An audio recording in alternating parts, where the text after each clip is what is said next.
હાલો. નમસ્કાર વિદ્યાર્થી મિત્રો, સ્વાગત છે આપનું ફરી એક વખત એસએન વિદ્યાલયના આ લર્નિંગ પ્રોગ્રામમાં. વિદ્યાર્થી મિત્રો, આજે આપણે સૂક્ષ્મજીવો જેની ચર્ચા છેલ્લે ઘણા સમયથી કરી રહ્યા છીએ કે એનું માનવ જીવનમાં શું ફાળો, મહત્ત્વ શું છે, કેવી રીતે મદદ કરતા સાબિત થાય છે. તો માનવ કલ્યાણમાં સૂક્ષ્મજીવો આપણે ચેપ્ટર ભણી રહ્યા છીએ. તો એ ચેપ્ટર અંતર્ગત આજે આ ચેપ્ટરનો છેલ્લો ટૉપિક છે, એટલે અહીંયા આપણું ચેપ્ટર પરિપૂર્ણ થઈ જશે. બરાબર, તો જોઈએ કે આ છેલ્લો ટૉપિક શું છે. ટૉપિકનું ટાઇટલ છે જૈવિક ખાતરો તરીકે સૂક્ષ્મ જીવો. એટલે સૂક્ષ્મજીવો છે એનો ઉપયોગ રાસાયણિક ખાતર છે એના એક વિકલ્પ તરીકે, એક ઓપ્શન તરીકે કરી શકાય છે. તો કેવી રીતે ખાતરમાં એનો ઉપયોગ થઈ શકે, કેવી રીતે આ સૂક્ષ્મજીવો જૈવિક ખાતર તરીકે જે છે ખેડૂતને ફાયદો આપી શકે છે, જોઈએ આ ટૉપિકમાં. વર્તમાન જીવનશૈલી જોઈએ તો પર્યાવરણીય પ્રદૂષણ એ ચિંતાનું મુખ્ય કારણ છે. એનું કારણ તમે સમજો મિત્રો. પર્યાવરણ એક માધ્યમ છે જેમાં આપણે રહીએ છીએ અને એમાં જ આપણું જીવન પસાર કરીએ છીએ. હવે મહત્ત્વનું શું છે કે દાખલા તરીકે આપણે ઘરમાં વસવાટ કરીએ છીએ તો આપણું ઘર છે ને આપણે રોજ સાફ સફાઈ કરતા હોઈએ છીએ. આપણો રૂમ છે, આપણો સૂવાનો બેડ છે, પલંગ સેટિંગ, તો એને પણ સાફ સફાઈ કરતા હોઈએ છીએ. એટલે ટૂંકમાં ઘરની અંદર આપણને કચરો ગમતો નથી, ગંદકી ઘરમાં ના હોવી જોઈએ. ઘરમાં તો ઠીક છે, અરે ઘરની સામે ખુલ્લા પ્લોટની અંદર પણ ગંદકી હોય ને તો પણ આપણને એ અનુકૂળ નથી. તો મિત્રો કલ્પના કરો કે જે આપણે રોજ રહીએ છીએ એમાં એવું છે કે ઘરનું જે વાતાવરણ છે, ઘરની અંદર જે કચરો છે એ ઘરમાં આપણે વધુ સમય માટે રહેતા હોઈએ એટલે તરત નજરમાં આવે અને તરત આપણે એને દૂર કરવાનો પ્રયત્ન કરીએ. સમયે સમયે ઘર જે છે એને સાફ સફાઈ કરતા રહીએ છીએ. વર્ષની અંદર 2 વર્ષે ઘર છે એનું કલર કામ પણ કરતા હોઈએ છીએ, એનું રિપેરિંગ કામ પણ, સમારકામ પણ આપણે કરતા રહીએ છીએ, કારણ કે તે આપણું નિવાસ સ્થાન છે. તો મિત્રો અહીંયા એક વસ્તુ સમજવા જેવી શું છે કે આ ઘરની અંદર જેમ સાફ સફાઈ કરીએ છીએ અને એનો કચરો જે છે એ દૂર કરીએ છીએ, એ ઝડપી પ્રક્રિયા છે. એમાં આપણે કોઈ જે કહી શકાય કે ભાઈ સમાધાન ઈચ્છતા નથી, એટલે કે એની અંદર કોઈ જે છે ચાલી જાય અથવા તો ચાલ્યા રાખશે, એમ સમજાય છે કે કોઈ વાંધો નહીં, ભલે કચરો પડ્યો. આ વસ્તુ લેટ ગોની ભાવના જે છે ઘરમાં રહેતી નથી, કેમ કે ત્યાં આપણે રોજબરોજ રહીએ છીએ. હવે આપણી આજુબાજુનું વાતાવરણ છે એની અંદર જે કચરો, એની અંદર જે પ્રદૂષણ થાય છે એનાથી પણ આપણને ઘણું બધું નુકસાન થાય છે. એનું કારણ છે ઘર છે, તો ઘરની બહાર આપણે જઈએ તો બહારના વાતાવરણમાં સીધા જ એન્ટર થઈ જઈએ છીએ. તો બહારના વાતાવરણમાં રહેલું જે આ પ્રદૂષણ જે છે, એનો કચરો છે, ધૂળ છે, ખ્યાલ આવે છે, એ જ રીતે અન્ય વાયુઓ જે છે કે જે આપણે શ્વસનમાં જતા હોય છે તો એ પણ નુકસાન કરે.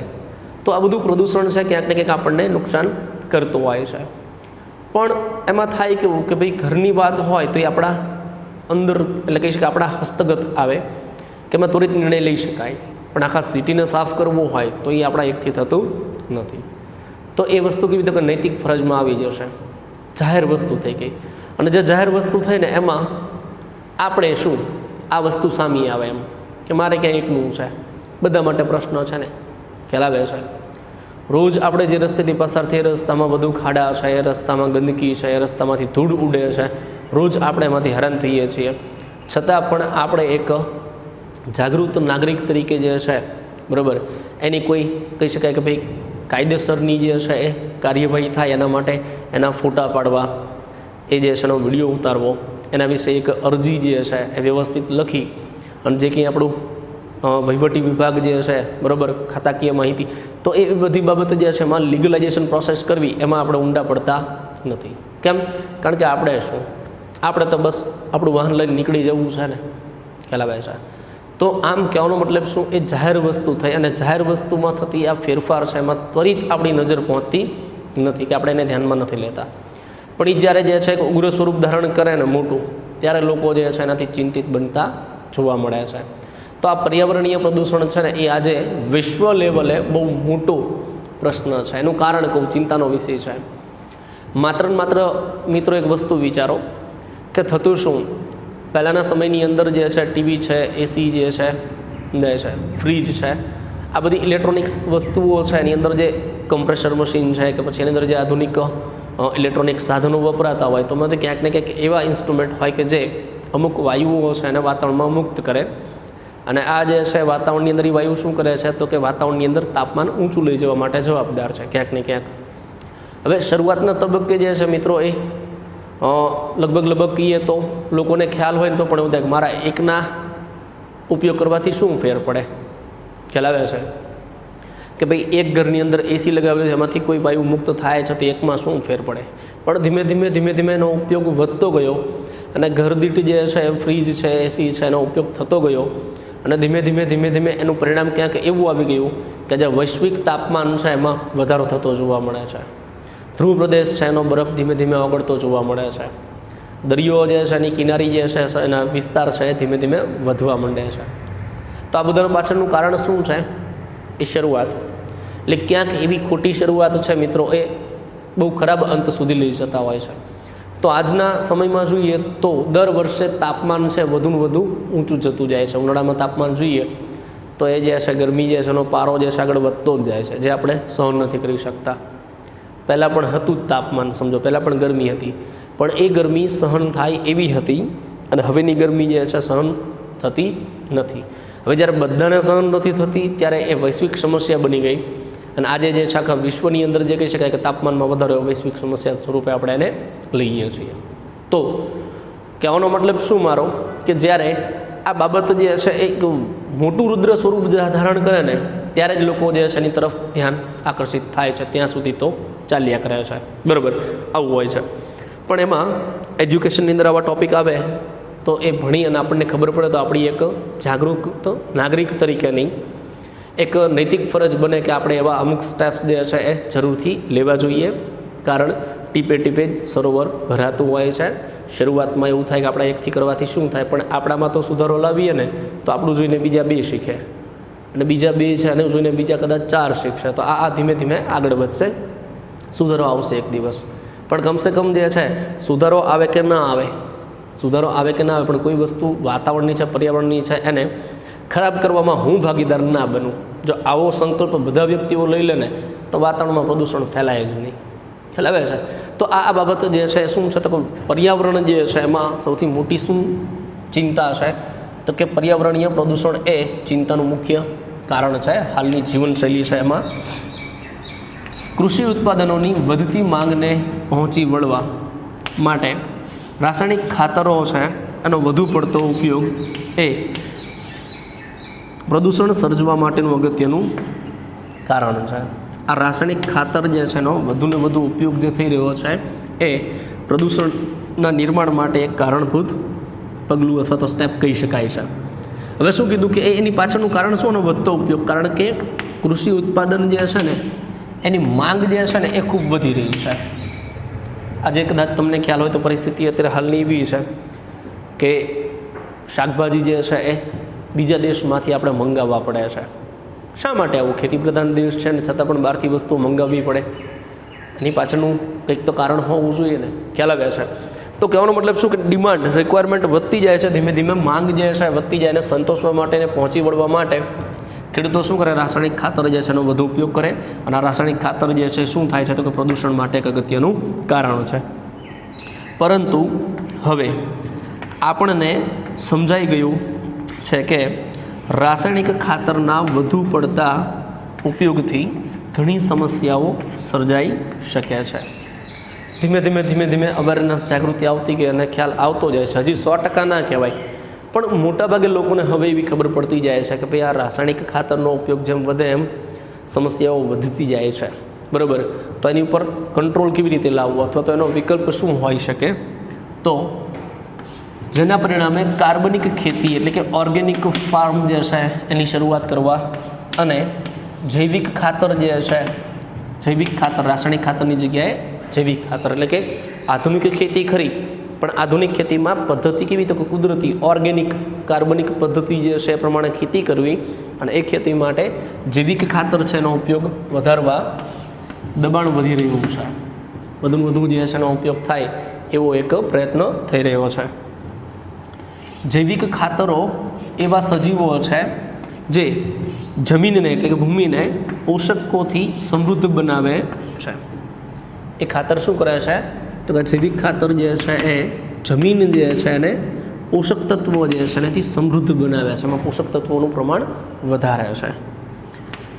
જૈવ ખાતરોનો અથવા તો જૈવિક ખાતરોનો મુખ્ય સ્ત્રોત બેક્ટેરિયા, ફૂગ અને સાયનોબેક્ટેરિયા છે. સજીવનો ઉપયોગ એઝ અ ખાતર તરીકે સમજાય છે. સજીવનો ઉપયોગ કરવાનો છે એઝ અ ફર્ટિલાઇઝર તરીકે.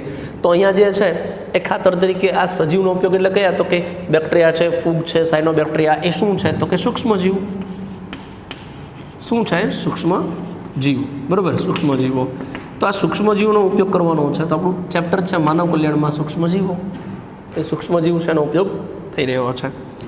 તમે અભ્યાસ કર્યો છે કે શિંબીકુળ જે છે એની વનસ્પતિઓના મૂળ પર સહજીવી રાઇઝોબિયમ બેક્ટેરિયા, શું કીધું છે? સહજીવી રાઇઝોબિયમ બેક્ટેરિયા છે એના દ્વારા મૂળ ગંડિકા જે છે એનું નિર્માણ થાય છે. ખ્યાલ આવે છે? આનો અભ્યાસ ક્યાંક 11માં પણ આવી ગયો હશે કે શિંબીકુળની વનસ્પતિઓ જે છે શું કરે તો કે વનસ્પતિ જે છે ને એના મૂળ પર સહજીવી રાઇઝોબિયમ બેક્ટેરિયા છે એના દ્વારા મૂળ ગંડિકાનું નિર્માણ થાય છે. બરાબર. હવે એનાથી શું થાય તો કે બેક્ટેરિયા વાતાવરણમાંના N2નું સ્થાપન કરી કાર્બનિક દ્રવ્યો બનાવે છે. વાતાવરણ છે એના નાઇટ્રોજન છે એનું સ્થાપન કરીને કાર્બનિક દ્રવ્યો બનાવે છે, જે વનસ્પતિ માટે પોષક ઘટક તરીકે ઉપયોગમાં લેવાય છે. બરાબર. પણ ત્યાં એનું એક્ઝામ્પલ તમે આગળ પણ ક્યાંક જોઈ ગયા હશો, પણ સમજાવું કે ભાઈ અહીંયા આ બેક્ટેરિયા જે છે વનસ્પતિને નાઇટ્રોજનનું સ્થાપન કરીને કાર્બનિક ઘટક બનાવવામાં મદદ કરે છે, પણ સામે જે છે બેક્ટેરિયાને શું ફાયદો? તો બેક્ટેરિયાને ખોરાક અને વસવાટ મળી રહે છે. બેક્ટેરિયા છે એને કેમ કે વનસ્પતિ પ્રકાશ સંશ્લેષણ કરી શકે તો એમાં બનાવેલી શર્કરા જે છે એ બેક્ટેરિયાને મળે અને એની સાથે સાથે શું તો કે એને એક વસવાટ માટે જગ્યા મળી રહે છે. આ મૂળ છે એની અંદર ગાંઠનું નિર્માણ થાય, ગાંઠમાં બેક્ટેરિયા વસવાટ કરે છે, તો બેયને ફાયદો છે એટલા માટે. બરાબર. અન્ય બેક્ટેરિયા જે ભૂમિમાં એટલે કે જમીનમાં મુક્તજીવી, એક એક્ઝામ્પલ કયું હતું? રાઇઝોબિયમ બેક્ટેરિયા જે છે એક્ઝામ્પલ કેવું છે? સહજીવીનું. એટલે એવું પૂછે તમને કે સહજીવી તરીકે જૈવિક ખાતર જે છે એમાં ઉપયોગી બેક્ટેરિયા કયા તો કે રાઇઝોબિયમ બેક્ટેરિયા. બરાબર. અને મુક્તજીવી તરીકે જૈવિક ખાતર તરીકે ઉપયોગમાં આવતા બેક્ટેરિયા કયા તો કે મુક્તજીવી તરીકે વસે છે. તેઓ પણ વાતાવરણમાંના નાઇટ્રોજનનું સ્થાપન કરીને જમીન અથવા ભૂમિ છે એને નાઇટ્રોજનથી સમૃદ્ધ કરે છે. અને એનું ઉદાહરણ જે છે મિત્રો, ઉદાહરણ છે એઝોસ્પિરિલિયમ અને એઝોટોબેક્ટર. આ બે એક્ઝામ્પલ જે છે કેવા છે? મુક્તજીવી છે. એટલે સહજીવી અને મુક્તજીવી બંનેનો ઉપયોગ રાસાયણિક ખાતર જે છે એના વિકલ્પ તરીકે જૈવિક ખાતરમાં આ સૂક્ષ્મજીવ છે એનો ઉપયોગ કરી શકાય છે. બરાબર. તો રાઇઝોબિયમ બેક્ટેરિયા અને એઝોસ્પિરિલિયમ અને એઝોટોબેક્ટર, એમાંથી રાઇઝોબિયમ બેક્ટેરિયા છે એ કેવા છે તો કે સહજીવી છે. કેવા છે? સહજીવી છે. જ્યારે એઝોટોબેક્ટર અને એઝોસ્પિરિલિયમ છે કેવા છે તો કે મુક્તજીવી બેક્ટેરિયા તરીકે વસવાટ કરે છે અને એ પણ નાઇટ્રોજન છે એનું સ્થાપન કરી આપે છે. બરાબર. તો આ રીતે સૂક્ષ્મજીવો છે એ વનસ્પતિને કાર્બનિક દ્રવ્યો બનાવવા માટે જરૂરી નાઇટ્રોજન છે એનું વાતાવરણમાંથી જમીનમાં અને જમીનમાંથી વનસ્પતિમાં સ્થાપન કરવા માટે મદદરૂપ થાય છે. જેવી રીતે બેક્ટેરિયા અહીંયા સૂક્ષ્મજીવો તરીકે જૈવિક ખાતર જે છે એમાં ઉપયોગી છે, એ જ રીતે જે છે વિદ્યાર્થી મિત્રો ફૂગનો પણ ઉપયોગ થઈ રહ્યો છે. ફૂગ પણ જે છે એ જૈવિક ખાતર તરીકે ઉપયોગી બને છે. તો જોઈએ કેવી રીતે ફૂગનો ઉપયોગ છે અહીંયા થઈ શકે છે.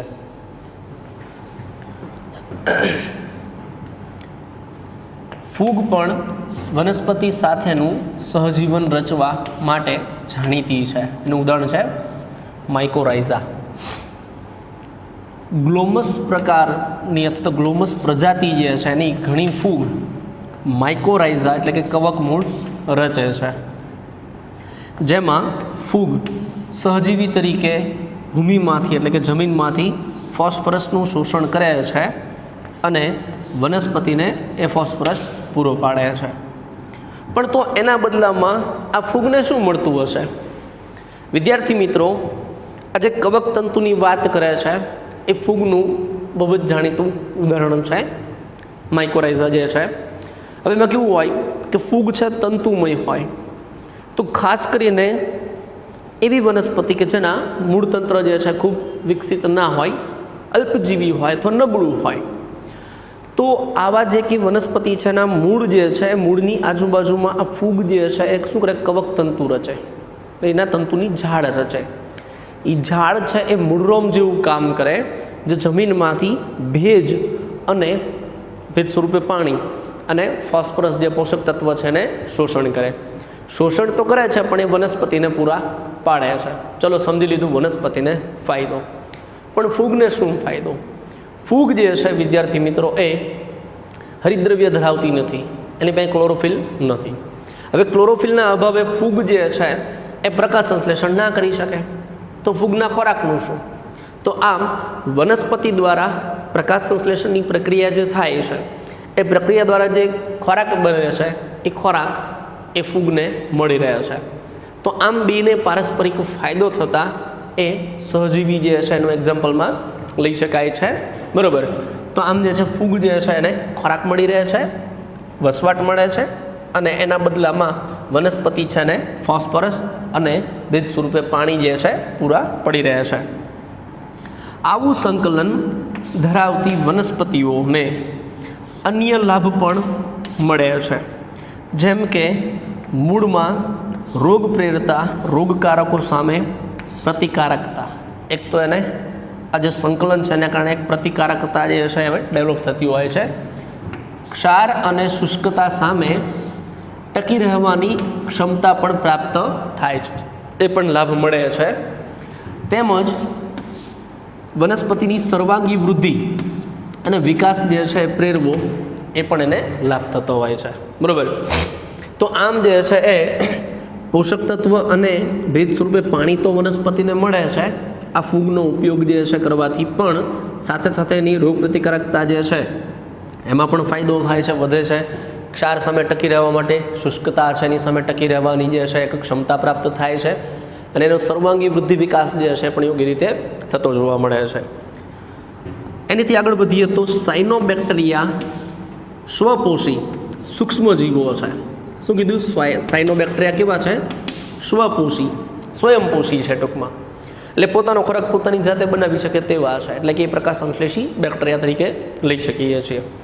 હવે આ બેક્ટેરિયાનું શું છે રોલ વનસ્પતિ સાથે જૈવિક ખાતરમાં જેનો યુઝ કરી શકાય? તો જે જલીય તેમજ સ્થળીય વાતાવરણમાં વિસ્તૃત રૂપે જોવા મળે છે, એટલે જમીન ઉપર પણ જોવા મળે છે અને પાણીમાં પણ વિસ્તૃત રીતે જોઈ શકાય છે. જેમાંના મોટા ભાગના વાતાવરણમાંના નાઇટ્રોજનને સ્થાપિત કરે છે. શું કામ છે? Nitrogen fixation. તો એ જે છે નાઇટ્રોજનને સ્થાપન કરી આપે છે. એના ઉદાહરણો છે, કોના ઉદાહરણ? સાયનોબેક્ટેરિયા છે એના ઉદાહરણો છે તો કે એનાબીના, બીજું છે નોસ્ટોક, પછી ઓસી લેટોરિયા વગેરે જે છે એક્ઝામ્પલ છે સાયનોબેક્ટેરિયાના, કે જે સ્વયંપોષી છે છતાં પણ જે છે એ વનસ્પતિને ફાયદો કરી આપે છે વાતાવરણના નાઇટ્રોજનનું સ્થાપન કરીને. ડાંગરના ખેતરોમાં સાયનોબેક્ટેરિયા જૈવિક ખાતર તરીકે ઉપયોગી છે. ડાંગર જે છે એના ખેતર જે છે એની અંદર આ સાયનોબેક્ટેરિયા જે છે જૈવિક ખાતર તરીકેનો યુઝ થઈ શકે છે, ઉપયોગી છે. નીલહરિત લીલ પણ જમીનમાં એટલે કે ભૂમિમાં કાર્બનિક દ્રવ્યોનો ઉમેરો કરે છે અને જમીનની ફળદ્રુપતામાં વધારો કરે છે, તો એનો પણ ઉપયોગ કરી શકાય છે જૈવિક ખાતર તરીકે. હાલમાં આપણા દેશમાં મોટી સંખ્યામાં જૈવ ખાતરો બજારમાં વ્યાપારી ધોરણે પ્રાપ્ય છે. હાલની કન્ડિશનમાં ક્યાંય ગોતવા જવાની જરૂર નથી. બજાર છે એની અંદર જે કહી શકે કે ભાઈ એગ્રો સીડ છે કે ભાઈ માનો કે એગ્રો રિલેટેડ જે કંઈ છે એ રાસાયણિક દવાઓ જે કંઈ મળતી હોય ટૂંકમાં ખેતીને લગતી, બરાબર, તો એની અંદર જે છે આરામથી જે છે આ અવેલેબલ છે, મળી રહ્યા છે, બરાબર. તો જૈવ ખાતરો જે છે બજારમાં પ્રાપ્ય છે અને ખેડૂતો તેમનો નિયમિત રૂપે ઉપયોગ કરી રહ્યા છે, પણ બધા માટે લાગુ નથી પડતો. હજી ઘણા લોકોને આ બાબતની ખબર પણ નથી. એની પાછળનું મોટું કારણ શું છે વિદ્યાર્થી મિત્રો? કે શા માટે ખેડૂતો એક દેખાદેખીની પદ્ધતિનો ઉપયોગ કરી રહ્યા છે? દાખલા તરીકે આ વર્ષે ગામની અંદર જે છે એ બધા જે છે ઘઉંનું ઉત્પાદન લે છે, તો આપણે પણ ઘઉં વાવી દો. બધા આવું બિયારણ વાપરે છે, તો આપણે પણ એવું બિયારણ વાવો. પછી ઉલામણે જે છે એ જમીન જે છે સમજાય છે, એ જમીનમાં આ પ્રકારનું ખાતર નાખ્યું તો નિપજ સારી આવી હતી ગયા વર્ષે, આપણે પણ આ વખતે એનો ઉપયોગ કરો. ટૂંકમાં એક પ્રકારનું ફોલો જે આપણે કહીએ ને, ફોલો, બરાબર, એમ દેખાદેખીમાં ચાલે છે. ગયા વર્ષે કોની નિપજ સારી હતી ને એને શું કર્યું હતું, બસ એવી પદ્ધતિ અપનાવો. એને ટપક મુકાઈ અને એના કારણે નિપજ સારી હોય તો આપણે ટપક મુકાવી દો. પણ ટપકની સાથે એની જમીન છે, એની ગુણવત્તા જે છે, અને આપણી જમીનની ગુણવત્તા જો એક સરખી ના હોય તો ટપક મુકાવો તો પણ કંઈ એવો ખાસ ફરક પડે નહીં. એટલે મારો કહેવાનો મતલબ શું છે કે અહીંયા વિદ્યાર્થી મિત્રો સૌથી અગત્યની બાબત એ છે નોંધનીય કે જે એજ્યુકેટેડ છે, ભણેલા ગણેલા છે, એને ખેતી નથી કરવી, એટલે ખેડૂત નથી બનવું, ને જેને ખેતી જ કરવાની છે ને ભણવું નથી. માન્યતા એવી છે કે આપણે તો બાપ દાદાની ઘણી ખેતી છે, ખેતી કરશું, ભણવાની શું જરૂર છે? એ લોકો ભણતા નથી, બરાબર. અને જે લોકો ભણે છે અને એવું થાય કે ભણી ગણીને હવે ખેતી થોડી કરાય જાય છે. પણ હવે ટ્રેન્ડ બદલાઈ રહ્યો છે. હવે એક આખી પ્રણાલી ચેન્જ થઈ રહી છે, બરાબર. શું કે ભાઈ એજ્યુકેટેડ લોકો જે છે, સમજદાર લોકો જે છે, અવનવી આધુનિક ટેકનોલોજીનો ઉપયોગ ખેતીમાં કરીને સારી આવક મેળવી શકે છે. એટલા માટે હાલના તબક્કામાં એગ્રીકલ્ચરની અંદર પણ મેરિટ ઊંચું જઈ રહ્યું છે. દિવસે દિવસે એની અંદર પણ જે છે વિદ્યાર્થીઓ વધુ ગુણાંક લઈ રહ્યા છે, કેમ કે આવનાર ભવિષ્ય જે છે આની ઉપર જ નિર્ભર છે. ખેતી પ્રધાન દેશ છે, કાયમ માટે જે છે એની તો જરૂરિયાત રહેવાની જ. હાલના તબક્કે આટલી આધુનિકતા છે છતાં પણ જો આપણે ખાદ્ય સામગ્રી છે એની જીવન જરૂરી ચીજ વસ્તુઓ બહારથી મંગાવવી પડતી હોય, તેનો મતલબ કે હજી આપણે એ બાબતમાં થોડાક પછાત છીએ અથવા તો ત્યાં સુધી પૂર્ણ પહોંચી શક્યા નથી. તો આમ મોટી ઉણપ ક્યાં છે?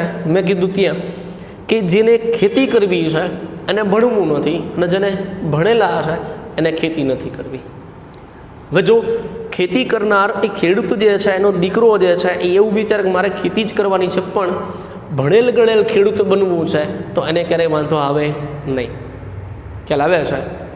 ઘણી બધી સુવિધાઓ ઉપલબ્ધ છે, આધુનિકતા આવી ગઈ છે, એને ધ્યાનમાં રાખીને જો ખેતી કરવામાં આવે તો ક્યાંય પ્રશ્ન નડતો નથી, બરાબર. તો એ મોટી એક કહી શકાય કે ભાઈ મર્યાદા અથવા તો આપણી એક ખામી છે એવું કહી શકાય છે, જેથી ખનિજ તત્વોની ભરપાઈ થઈ શકે. એટલે જમીનમાં જે છે આ જૈવિક ખાતરનો ઉપયોગ કરીએ, બરાબર, અને ખેડૂતોનો ઉપયોગ કરે, તેથી શું થાય તો કે જમીનમાં ખનિજ તત્વો છે એની ભરપાઈ થઈ રહેશે. એટલે જે કંઈ ખનિજ તત્વો છે એ યોગ્ય રીતે બેલેન્સ થશે. અને રાસાયણિક ખાતર જે છે એના ઉપરની આપણી જે નિર્ભરતા છે કેવી થશે? ઓછી થઈ જશે. એટલે આમ વિદ્યાર્થી મિત્રો આ જૈવિક ખાતરો જે કીધું છે, એટલે કે સજીવોનો ઉપયોગ ખાતર તરીકે જો કરવામાં આવે તો રાસાયણિક ખાતરનો વપરાશ ઘટી જશે, એનો વપરાશ જે છે એટલો કરવો જરૂરી ના બને. બીજું, જમીનની ગુણવત્તામાં સુધારો થાય. ત્રીજું, પાક જે છે વનસ્પતિને પણ લાભ છે અને એની નીપજ પણ સારી મળે. તો આમ જે છે એ વત્તા ઓછા પ્રમાણમાં જોવા જઈએ તો આ સજીવોનો ઉપયોગ ખેતી જે છે એની અંદર જો વ્યવસ્થિત રીતે કરવામાં આવે તો આવનાર ભવિષ્ય માટે પણ જમીન જે છે એની સુધારણા ધીમે ધીમે થતી જાય અને લાંબા સમય સુધી જે છે જમીન જે છે ફળદ્રુપ રહી શકે છે. તો આમ જમીનની ફળદ્રુપતા ટકાવી રાખવા માટે, વાતાવરણમાં પ્રદૂષણમાં ઘટાડો કરવા માટે અને આપણી જે સ્વાસ્થ્ય જે છે એની ઉપર કોઈ હાનિકારક અસર ન થાય એના માટે નિવસન તંત્રના દરેક સભ્યો જે છે, દરેક સમુદાય છે એ યોગ્ય રીતે એનું જીવનચક્ર ટકાવી રાખે એના માટે પણ વિકલ્પ યોગ્ય અને સારો બેસ્ટ હોય તો આ શું છે? સૂક્ષ્મજીવોનો તેમાં વપરાશ. તો આ હતી વાત સૂક્ષ્મજીવો છે અને ખાતર તરીકે ઉપયોગ કરવાને કહે જૈવિક ખાતરો છે એની. બરાબર વિદ્યાર્થી મિત્રો, અહીંયા આજનું આ સેશન કમ્પ્લીટ થાય છે. એની સાથોસાથ આપણું આ 10મું ચેપ્ટર પણ પૂર્ણ થાય છે. મિત્રો જરાક ધ્યાન રાખજો, ચેપ્ટર તો કમ્પ્લીટ થતા જાય છે, પણ એ વિચારજો કે આપણા કેટલા ચેપ્ટર પૂરા હશે. ચેપ્ટરને હારે હારે જ કમ્પ્લીટ કરતા જજો. નેગેટિવિટીમાંથી પણ પોઝિટિવિટી ક્રિએટ કરી શકાય છે અને એનું જ નામ જિંદગી કહી શકાય છે. તો અહીંયા એક મેસેજ એવો કે હાલના તબક્કામાં જે કહી શકીએ કે ભાઈ ઘણી બધી જે છે અલગ અલગ પ્રકારની જે અવરોધો જે છે શૈક્ષણિક બાબતો છે એની અંદર આપણે પ્રોબ્લેમ્સ જે કંઈ છે એને ફેસ કરી રહ્યા છીએ. બરાબર, પણ ક્યાંય શિક્ષણ અટકવું જોઈએ નહીં. તો આ માધ્યમથી પણ અમે તમારા સુધી પહોંચી રહ્યા છીએ.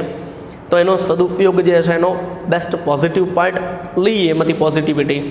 તો એક એવી બાબત છે મિત્રો કે ચેપ્ટર ભલે પૂર્ણ થયું હોય બરાબર અહીંથી, પણ તમે ધારો એટલી વખત એને યુટ્યુબના પ્લેલિસ્ટમાંથી અથવા તેને ડાઉનલોડ કરી અને ધારો એટલી વખત રિપીટ કરી શકો છો.